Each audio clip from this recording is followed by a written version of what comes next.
महाराज की जय। श्री चिपी सरकार संकट मोचन हनुमान जी महाराज की जय। बालाजी सरकार की जय। सद्गुरुदेव भगवान की जय। तुलसी वृक्ष न जानिए और गाय न जानिए ढोर, और मात पिता गुरु मनुष्य न जानिए, ये सब नंद किशोर। यह सत्य बात है। तुलसी का वृक्ष गोविंद का ही प्रतीक है, और जिस प्रकार से राधा के अंदर कृष्ण और कृष्ण के अंदर राधा बसती हैं, उसी प्रकार से तुलसी को वृक्ष नहीं जानना चाहिए। यह एक भगवान से मिलने का और भगवान को पाने का बहुत अच्छा साधन है। और गाय, इसी प्रकार से गाय को कोई पीट रहा है, कोई मार रहा है, तो यह भी बहुत ही निंदनीय कार्य है, गलत है।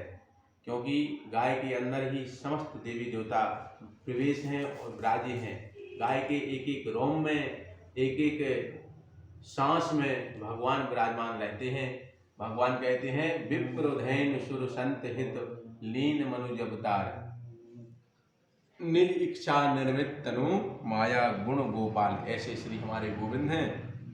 इसलिए हम सबको इनका अपमान करने से क्या होता है। आपने सुना होगा कि लक्ष्मी के हैं सुत चार, लक्ष्मी के सुत चार। लक्ष्मी के सुत महाराज चार बताए गए हैं। वह चार कौन कौन से हैं? बोले लक्ष्मी के सुत जो चार हैं, धर्म अग्नि नृप चोर। लक्ष्मी के हैं सुत चार, धर्म अग्नि नृप चोर। और एक संत जी ने कहा कि इनके अपमान करने से बहुत ही परेशानी उठानी पड़ती है।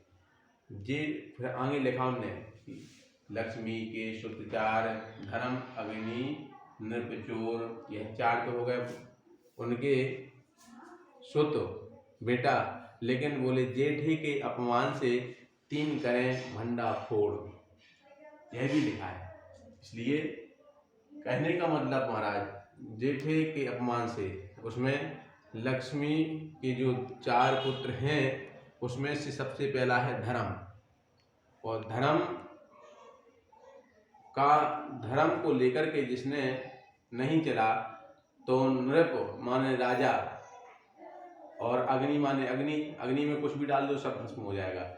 राजा के यहाँ कुछ भी रखा रहे और राजा चला जाए तो वह धन गड़ा का गड़ा ही रह जाएगा, कोई काम में नहीं आएगा, या उसको चोर खाएंगे।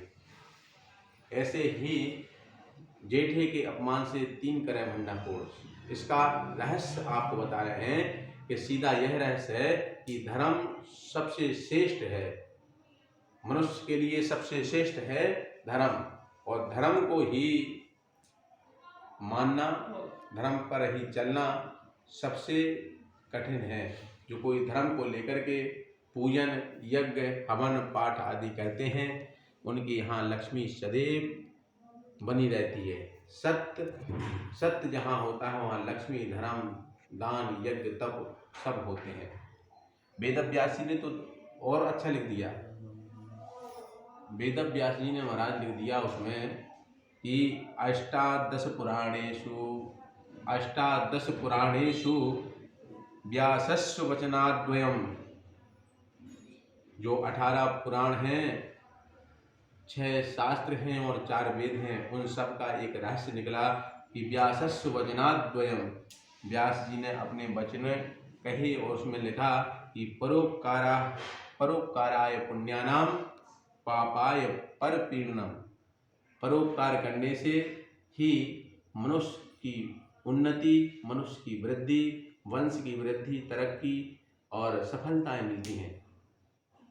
मिलती कब है? जब परोपकाराय पुण्यानाम पापाय परपीडनम। किसी को कष्ट देने से हमको भी कष्ट ही मिलेगा, यह भी निश्चित है। इसलिए सभी से निवेदन है कि सभी लोग अपने पितरों को, पूर्वजों को प्रसन्न रखें, अपने देवताओं को, जिसके जो देवता है उन सब देवताओं को मनाएं, उनका पूजन अर्चन, और साल भर में एक बार कुछ ना कुछ अपने ग्रह की शांति के लिए कुछ हवन पूजन निश्चित करते रहें, जिससे समस्त व्याधि नष्ट होती है।